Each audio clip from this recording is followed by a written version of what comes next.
Hi, it's Sarah again from jacksonsjob.com, and I'm going to bring to you today a cheesecake recipe. This is easy, delicious, great for the beginner, and you will love how simple this is to make without any fancy equipment. Here are the ingredients, but don't worry, as always, I am going to include a link below that will give detailed instructions and nutrition information. So let's start. You'll need to cut 4 strips of paper that is 3.5 inches by 15 inches long, or 9 by 38 centimeters. You will then want to trace the bottom of your pan and get a nice circle. My pan is 8 by 3 inches, which is 23 by about 5 centimeters tall. So I am using a 20 centimeter circle.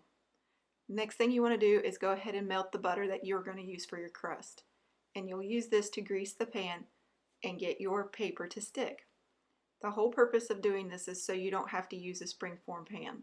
If you have a springform pan, you don't need to use any of this parchment paper. Congratulations, all you have to do is wrap the pan in aluminum foil and hope it doesn't leak. I don't know what it is about me and springform pans. I always have them leak. I always end up with a soggy cheesecake, so I did some research and found out you could use an ordinary cake pan, and my life was transformed. I was so excited, and now all I have to do is do a little prep work. It's a little time consuming, but so worth it when you know you're guaranteed to have a cheesecake that is creamy, smooth, delicious, and not soggy on the bottom.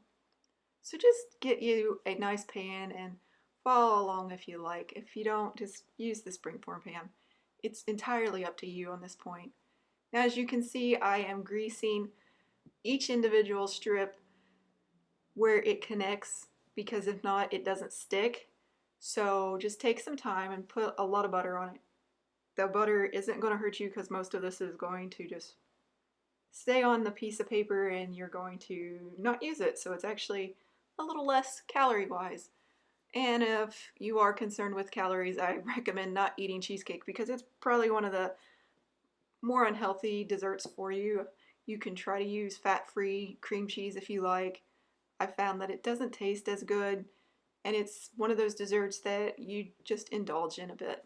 Use small pieces, eat in moderation, and really take your time to enjoy each and every bite so that you don't eat too much of it. It also freezes really well, so you can make an entire cake, you can freeze it, and have portion control that way, where you just take out a little bit at a time and eat maybe a slice a week as a treat, and not sit and eat the entire cheesecake, which would be an insane amount of calories. It's like something like 4,200 calories or more. I can't remember off the top of my head. And as you can see, I am just greasing the sides now. How you put the bottom on, you put it on as a cross, as you saw. And this you're just putting on the sides, and you want to smooth it out the best you can. If you don't get it perfectly smooth, it's okay. All it does is affect the appearance of the cake when you get done, but you can also make the cake look a lot nicer simply by heating up a knife and just rolling around the edges of the cake, and that will get any kind of wrinkles off that the paper may contribute to whenever you remove it from the pan. So don't stress this point out. This is all about learning how to make cheesecake that is delicious, tastes wonderful, and is good for the beginner. And if you just noticed, you probably just heard my cat meow in the background. They decided they are going to take this time to play. As you can see, it looks pretty nice. You could probably stop here, but I like to use the round piece of paper that lets you get it really easily out of the pan after it's chilled overnight in the refrigerator, and you have very little chance of this cracking and breaking when you lift it out. So just grease it like you did everything else and smooth it down the best you can. Take a little bit of time. Don't stress if it's not perfectly level or perfectly smooth. Nobody sees the bottom of the cake. Now here comes the fun part. You want to have a cup and a half of graham crackers, 140 grams. It's one of those packets, a sleeve, or 9 crackers, and you get to bash it. If you are stressed out, this is your time to get your frustrations out. Use a good quality bag, because if not, it's going to go everywhere. Trust me on this. I found out the hard way. Cheap bags are not ideal. You can also use a blender. Next thing you do is you pour the melted butter into the graham cracker crumbs, and you are going to stir them. Now, if you don't have graham crackers, you can use vanilla wafers. You can use, they call them digestive biscuits overseas. You can use any kind of shortbread type of a biscuit here. You don't even need to have a base if you don't want it. Some people don't even like to have a crust. I personally like it without a crust, so I don't even use the graham crackers for myself. So it's entirely up to you. Once you get the melted butter stirred in pretty well, you're going to put it in the bottom of the pan and you're going to press it down firmly, yet gently. You don't want to press it down so firmly that when you go to cut this later, that it just crumbles apart. You want it to be just gently packed in there. So take a little bit of time, press it down. Use clean hands because this is going to be really messy. You're going to get crumbs all over your hands. You're going to have to rinse them off after you're done. Don't stress about it. This is all about baking now. And as you can see, it doesn't take a lot of time or effort. It's just a few moments of just pressing it down, trying to get an even layer. If you don't get an even layer, again, no one cares. You're just learning how to make cheesecake. Your first one may or may not be the prettiest one you've ever made, or it may be the absolute most beautiful cheesecake you've ever seen. I think that's what's great about baking for beginners. You can learn how to make the basics, and you can learn how to make the most complicated desserts, and depending on your expectations is how happy you're going to be. So expect it not to look like something you would see in a magazine. Expect it to be homemade looking. Expect some cracks occasionally. Expect it to have some bubbles here and there, and you won't be upset. Okay, we're going to set this aside, and now we're going to start out with 3 8-ounce packages of cream cheese. That's 678 grams. To that, I like to go ahead and add in the 1 teaspoon of vanilla, or 5 milliliters. Yeah, I know I wasn't very precise on that vanilla. I always just kind of eyeball it. Now to this, I like to make sure I use softened cream cheese. You want to have it out about half hour to an hour beforehand. Depending on how cold your kitchen is, it might take as much as 2 hours, so don't fret if it takes a little bit longer. And this is one of the times that I do say a mixer is your friend. Cream cheese can get really lumpy if you try to mix it by hand, so get out that mixer. It's $10 if you need one, and you don't have to buy a really expensive one. It does make a big difference when you're working with cream cheese and sour cream. Okay, now that you've gotten as much as you can get out of the container, don't worry if you don't get every little scrap out. Some people really get upset about that. I know it's hard because it sticks to everything, so just do the best you can to scrape it off there. The next thing you're going to do is you're going to mix this together. You're going to try to not put a lot of air into it, but if you do, don't worry. If you noticed on the very first picture, I had a little air bubble in my cheesecake. That's what happens if you put too much air in your cheesecake. You get a micro bubble here and there. Sometimes you can get a lot of bubbles. It still tastes fabulous. It's just not as dense and smooth and creamy. So just try to take it easy. You want to blend this well to where it is creamy and smooth, but you don't want to beat it until you have a ton of air in it and then you have all these little bubbles in your cream cheese. It's okay if you do, because trust me, it still tastes absolutely fabulous. To this, we're going to add in 1 whole cup of sugar. I know it's a lot of sugar, 200 grams. Look at the little puff of powder, it's kind of cute. Scrape down the edges in case some of it didn't get mixed up, and then just continue to beat some air in it. Not a lot of air, you just really are looking to get this cohesive. So don't worry if it takes a little time. If you need to, take time and wash off your hands because it will make a mess. Don't worry if you do need to pause. It's not time sensitive. You don't have any leavening in this, so you can really take your time in getting this together. The only thing you don't want to do is leave it for hours, because obviously it does have food in it that you don't want to let sit out for a long period of time. And as you can see, I'm not putting this on a high speed. I'm using the lowest speed. I'm just gently mixing it, not adding a lot of air once again to try to avoid air bubbles. Not stressing if I do add air bubbles. I'm just looking to try to get the sugar well mixed with the sour cream, the vanilla, and the cream cheese. Okay, this next step is completely optional. You put in 2 tablespoons of flour, or 19 grams, and a quarter teaspoon of salt, or 1.5 grams. The flour just gives you an extra assurance that everything is going to set up properly. It is not a requirement. Some people forgo it. You can use cornstarch instead.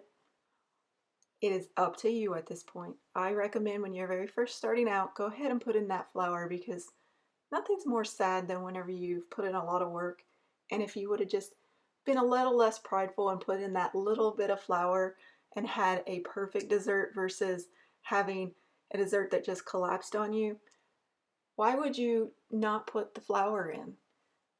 It's okay to not follow what some expert says. It's okay to just do the beginning recipe and then build from there. After you learn the basics, you can start trying to not put in the flour. It's up to you. The next thing we want to do is add in the eggs. 3 eggs, 150 grams. We're going to add them in one at a time. Again, we're going to beat it on low and beat it until it's just starting to come together. And then add in the second egg. The reason why you do this, once again, you don't want to add in a lot of air. As you can see, I am going to put in the egg when it's not fully incorporated yet. There's still a little bit of egg. You can look around the edges and see a little bit. It's okay. It's all going to come out in the end. Don't worry. Just add them in slowly. Get them about 3/4 of the way mixed in. Add in the next egg. Do it again. And here is something you can do. If you want to ensure a no crack cheesecake, you could just use egg yolks and use 5 egg yolks. However, this is about not wasting and learning as a beginner, so I'm going to say use the whole egg. When I gave some thought to this recipe, I really wanted to make this a easy recipe for everyone to follow along with.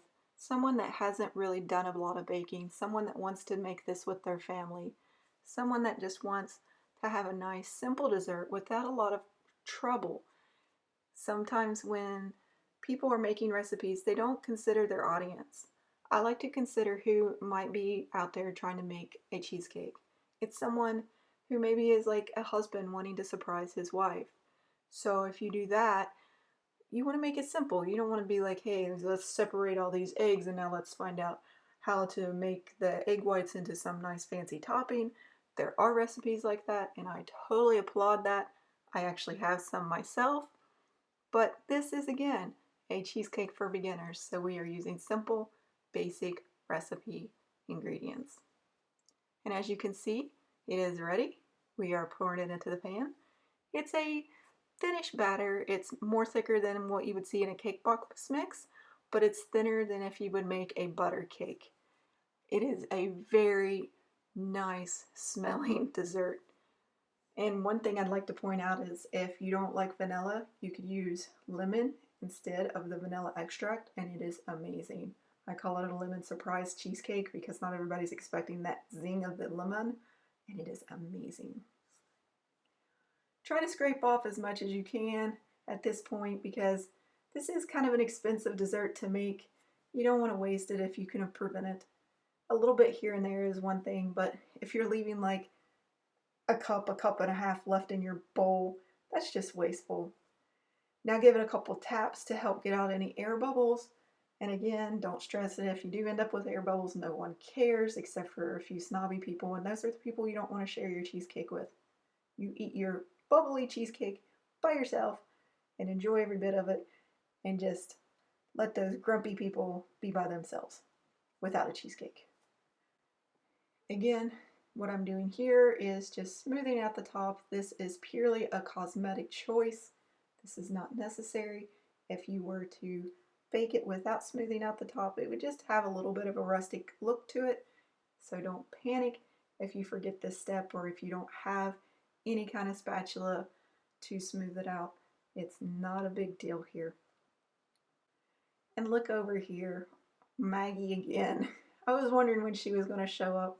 She always is trying her best to give me those pretty brown eyes, asking for food. She's a beautiful dog. You guys, I'm so blessed to have them.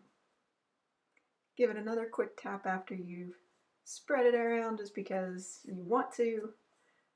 It will help even it out just a little bit more. You can be pretty aggressive with it, as you can see. And the next thing you're going to do is get a bigger pan. I have a 10-inch pan here. I think it's around 25 centimeters, give or take. I'm sorry, I'm kind of bad at math, and I can't believe I'm going to say that because I'm an accountant by trade. At this point, you're going to put in some water in the outer pan only until it comes up to about halfway up, about an inch or so, inch and a half. It's about 2.5 centimeters, 3 centimeters, give or take. Next thing you want to do is you want to put this in an oven that has been preheated at 325 or 160, and you want to put it in for anywhere at about 80 to 90 minutes or until the center is wobbly. But to be extra sure, you can stick a thermometer in there, look for 160 C, and that is about 71 degrees Celsius. When that hits, turn off the oven, let it cool in the oven for a good hour, and then remove it. Again, don't just stick your hands in there like I just did. I knew that my oven had cooled down for a good 2 hours. That's why I just went in there and reached in without any gloves on. So don't do that unless you are absolutely sure this is cooled down. You're going to need help getting this out of the pan after it has been cooled in the refrigerator for at least 4 hours, preferably overnight. If not, it might crack, and that's not a big deal. All it does is affect the presentation. So if you can, get somebody to help you pull this out. If you can't, don't worry. Try to get it out the best you can, and then it'll be okay. I promise. If you get cracks, just throw some cheese on top, or cheese, that would be really weird.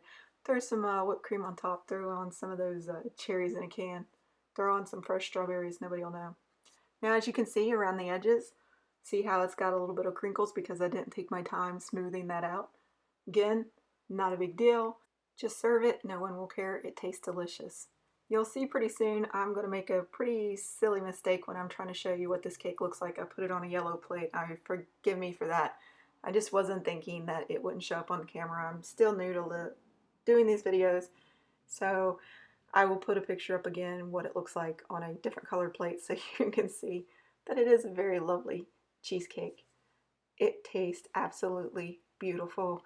I hope you enjoyed this recipe. Please visit us at jacksonsjob.com for more recipes, and like and subscribe if you want to see more to come. Have a great day. Happy baking. Enjoy.